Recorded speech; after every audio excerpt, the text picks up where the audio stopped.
My name is Joe Kalkman, and I'm happy to talk with folks beyond the couple of minutes that I'll take now before we break, to tell a little bit, just a couple of quick stories about what we're trying to do at Best Buy. And I think if we think of Best Buy as a big company and use big company as a proxy for any institution or organization, there are a lot of parallels to the conversation that we're having this morning and what we're trying to do at Best Buy. By way of context, we are about $45 billion in sales. We have about 150,000 employees, and we have over 1,000 stores here in the U.S. and another couple thousand in Canada, Mexico, 10 countries in Europe, and China.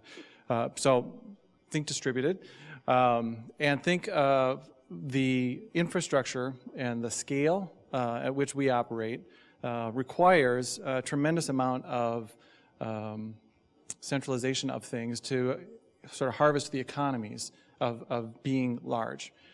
One of the artifacts of doing that, I think, is a massive centralization of opportunity as well. And so one of the things we've actively tried to do is to upend that. So if we think about in most big companies, and most big companies don't survive very long once they get beyond $50 billion in size, typically because of these structures and the things that it takes to operate at scale, you start to use an ever-shrinking pool of the talent of the organization to decide ever more complex problems.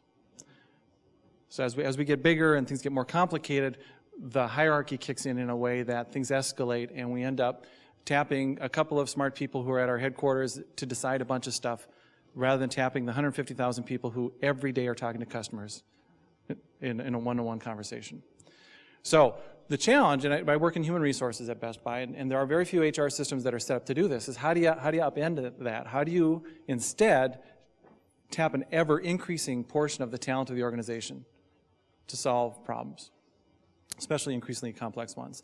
And there was a comment earlier today around some of those key structures that are required there have to deal with technology, platforms is the language, and also business processes. And so let me give you just a couple of quick examples of things we've tried to do in both those spaces.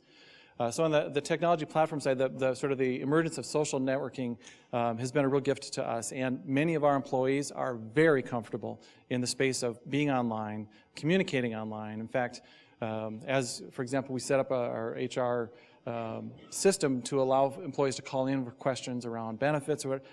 Many of our employees want to text. They don't want to call. We're not set up to text benefits information.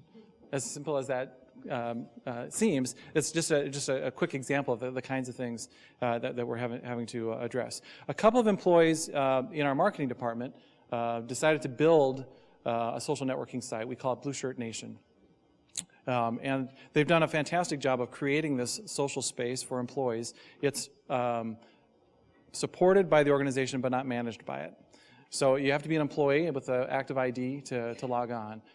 But once you're on, the company doesn't regulate what happens on Blue Shirt Nation. And we learn a ton. Again, as an HR person, I learn so much more about what's going on in the stores by paying attention to the conversations and participating in them than any other mechanism that I've got short of going into a store personally.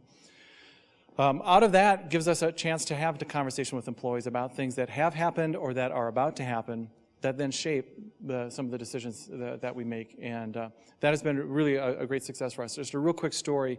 A couple years ago, we were looking at our 401k program and the very small participation rates that we had with it. And this is before the economic changes happened last year or so, but we were very interested in getting participation up because we don't have a pension plan as part of our benefits, and the 401k program is an important component of that. It is very difficult if you picture your sort of the Best Buy employees that you've interacted with in our stores.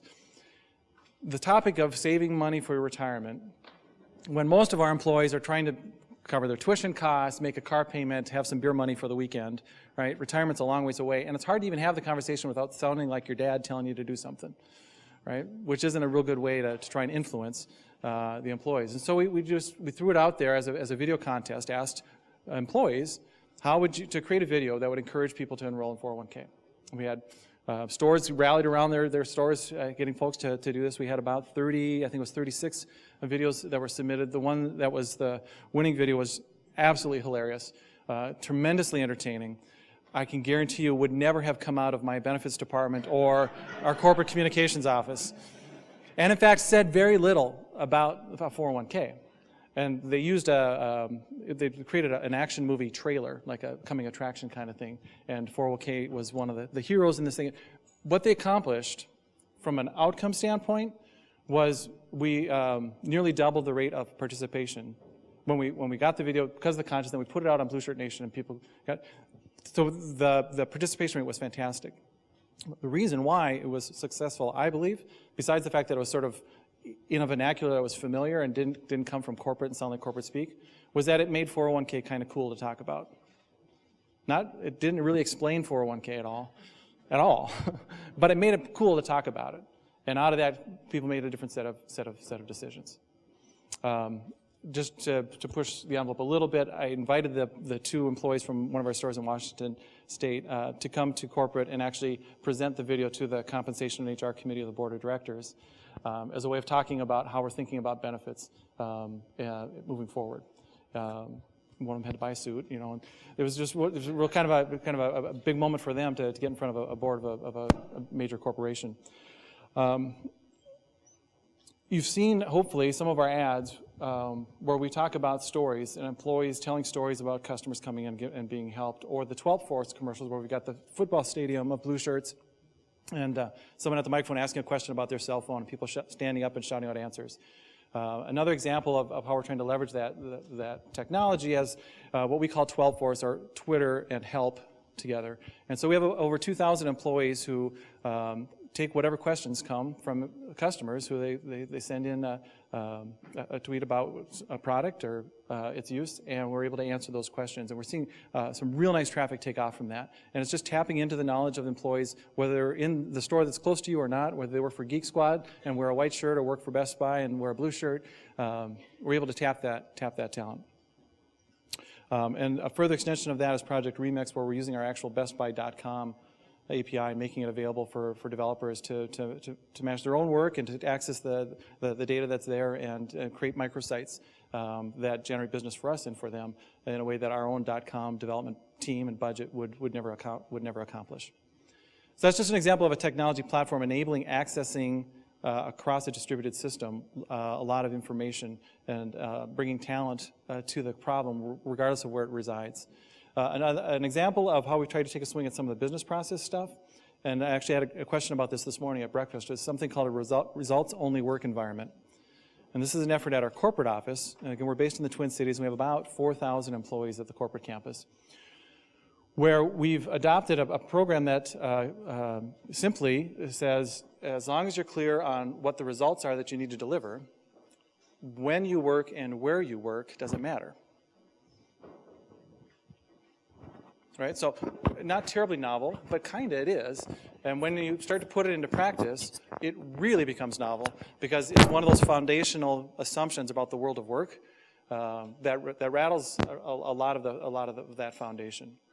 And so if you think about work as something you do and not a place that you go, and because of, again, technology, we have the opportunity to get that work done in lots of different ways in different places. As a manager, I have team members who I won't see for 2 or 3 weeks at a time. That's unnerving to me. It took me a while to get used to that, but it changes the way that we think about work. And one of the things that, as a manager, was a real challenge was I needed to be very clear about what I was expecting from my team. And until I was clear about what results I was expecting, it was obviously not very easy for employees to know what results they were accountable for delivering. And it changes a very basic assumption about those employees who are there a lot and apparently working hard, and those employees who aren't there very often and may not be as productive as you'd think. And one of the things we saw coming out of the transition was an impact on turnover. So voluntary turnover, as we expected, got much better, I guess you'd say. Fewer people chose to leave the organization. What we didn't expect is involuntary turnover. Those who were asked to leave went up, because it uncovered some folks who were busy but not productive, who were there but not contributing in a way that I'm not sure we would have gotten to without trying to adopt some of the conventions of that. So let me just stop there. Just a couple of teaser stories of how we're trying to think a little bit differently about the world of work and how you take an organization, an institution like a big publicly held company, try and use some new approaches to tapping talent and working differently to unlock that talent and contribute in a way that other companies may not have been able to, and we certainly have not been able to in our past.